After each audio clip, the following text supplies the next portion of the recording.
A cyborg came back from the future before Hollywood made it famous. A scientist gave himself X-ray vision and saw something he was never meant to see. And one movie drilled into the Earth, dropped a bomb, and almost cracked the planet in half. This is 1960s sci-fi at its most reckless.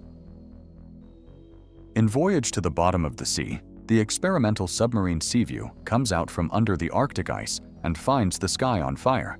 A meteor shower has set the Van Allen radiation belt alight, and the Earth is heating toward disaster. Admiral Harriman Nelson has a plan: fire a nuclear missile at the radiation belt from the Marianas. The problem is that not everyone agrees with him, including people at the United Nations. So Nelson leaves and takes the Seaview toward the launch point anyway. That gives the movie a simple ticking clock. The missile has to be launched within 16 days before the heat reaches fatal levels. But the trip is not peaceful. Nelson has to deal with crew members questioning his sanity, repeated sabotage, a religious zealot, submarines sent to stop them, and a giant squid. The science is ridiculous, especially the idea that a burning Van Allen belt can just be blasted away with a missile. But the movie does have entertainment value. The submarine scenes are effective, and the burning sky effects work better than the explanation behind them. The Time Machine is a film adaptation of H.G. Wells's novel, but it is not a carbon copy. It changes some details while still feeling very much in Wells's spirit. Rod Taylor plays George, an inventor who builds a machine that lets him travel through time. As George moves forward, he sees humanity repeatedly pushed toward disaster by its own conflicts. Eventually, he reaches a distant future where mankind has split into two groups: the carefree Eloi, who live above ground, and the Morlocks, who live below it. The film also changes some of the book's supporting characters. Weena, one of the Eloi, is given more personality and becomes a romantic figure for George. Philby is turned into his loyal friend and voice of reason. The explanation for mankind's divide is updated too. Instead of coming from class differences, George learns about a long war between East and West. That removes some of the book's satire, but it gives the story a clearer post-war angle. And even without digging into all its meanings and messages, it is simply a great adventure film. The Day the Earth Caught Fire is classic 60s sci-fi, full of social and political commentary, and built on extremely off-kilter science. The story begins after nuclear explosions by the United States and Russia throw the planet off its axis. The result is strange weather, rising heat, water shortages, earthquakes, and a desperate mission to put the Earth back in place. And the proposed solution is exactly what you would expect from this kind of movie: to detonate more bombs. But even with that shaky science, the film works. The natural disaster effects are surprisingly well handled, and the ending is left open enough to argue about after the film is over. The Last Man on Earth was the first feature adaptation of Richard Matheson's I Am Legend. Vincent Price plays Dr. Robert Morgan, the only man left alive after an epidemic turns much of the population into undead, vampiric creatures.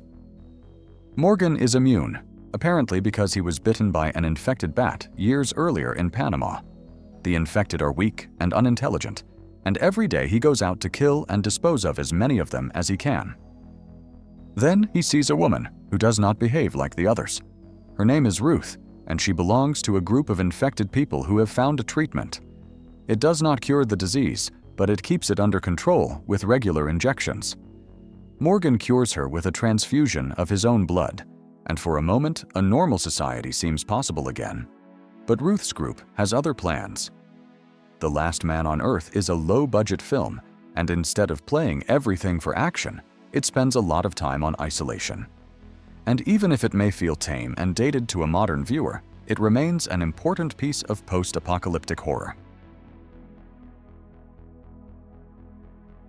From The Last Man on Earth, we move to The First Men Inside the Moon. This is the second H.G. Wells adaptation on the list, this time a story of lunar exploration with Ray Harryhausen's dynamation effects. Lionel Jeffries plays Cavor, an eccentric scientist who creates an anti-gravitational substance and uses it to reach the moon. Below the lunar surface, he and two companions discover insect-like creatures called selenites. Compared with many Wells adaptations, this one has a lighter and more playful tone. Cavor is intelligent, but also rather foolish, and that gives the film room for humor.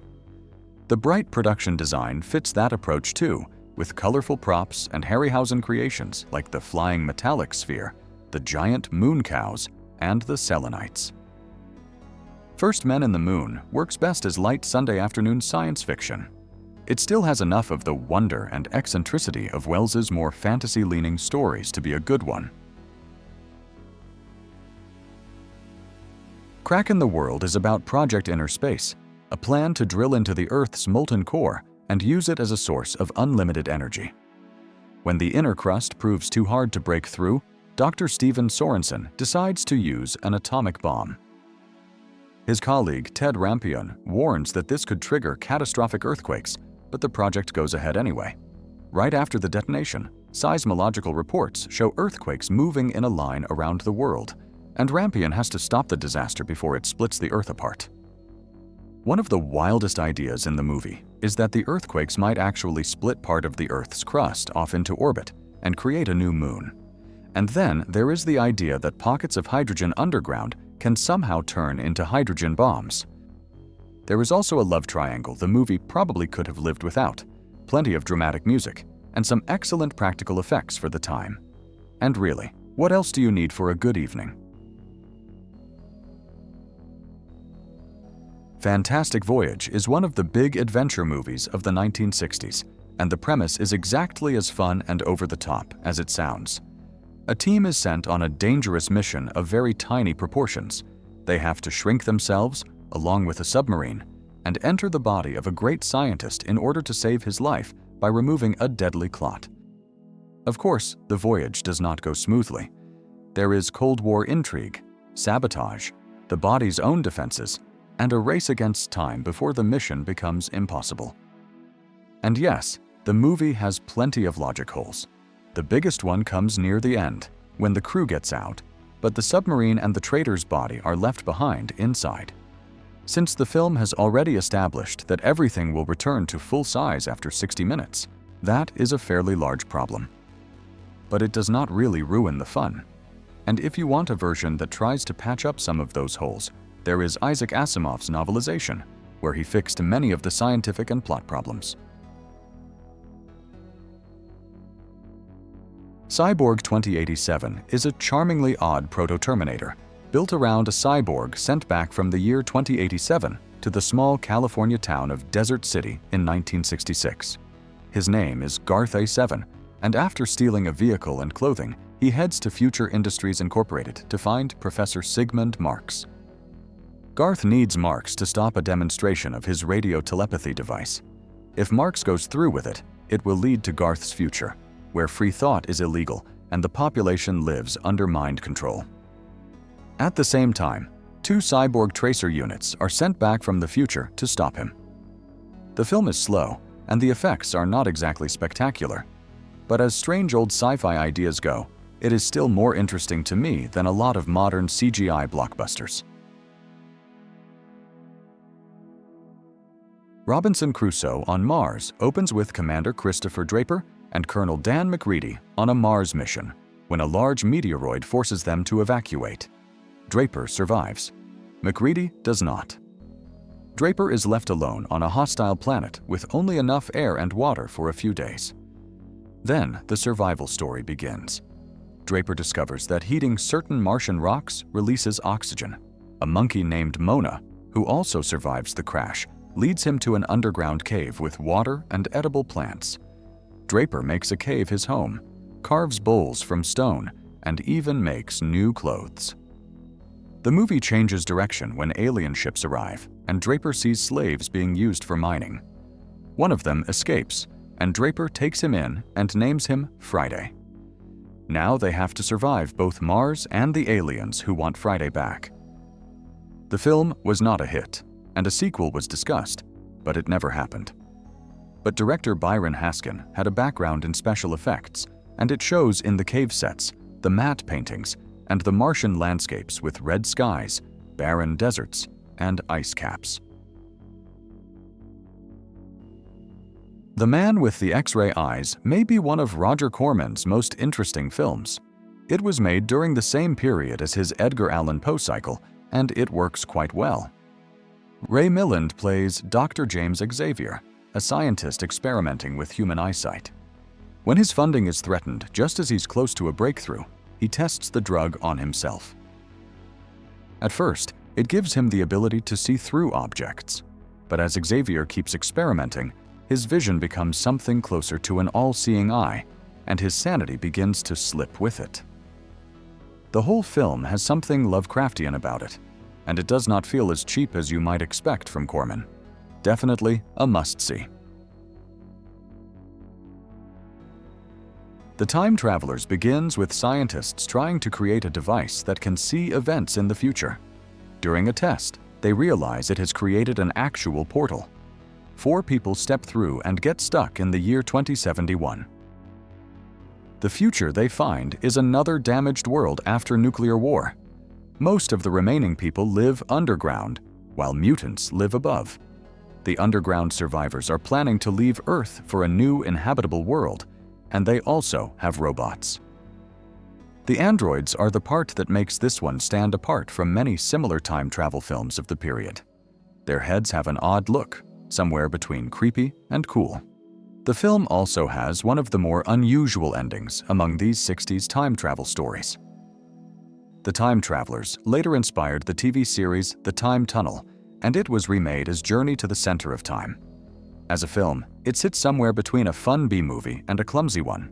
But the portal, the mutants, the underground society, and the robots make it fit this list easily.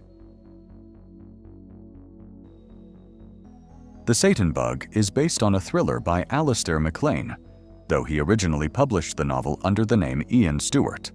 The film moves the setting to the United States and turns the story into a tighter action thriller about germ warfare.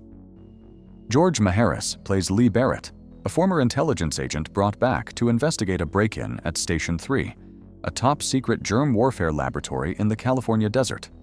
The lab has been broken into, people are dead, and 2 biological agents have been stolen, including the Satan Bug, a virus so powerful that it could destroy all life on Earth. Barrett realizes the theft had to be an inside job. The investigation leads to a mad millionaire who has been posing as one of the scientists. He threatens to release the stolen agents unless Station 3 is dismantled. The adaptation changes a lot from MacLean's book.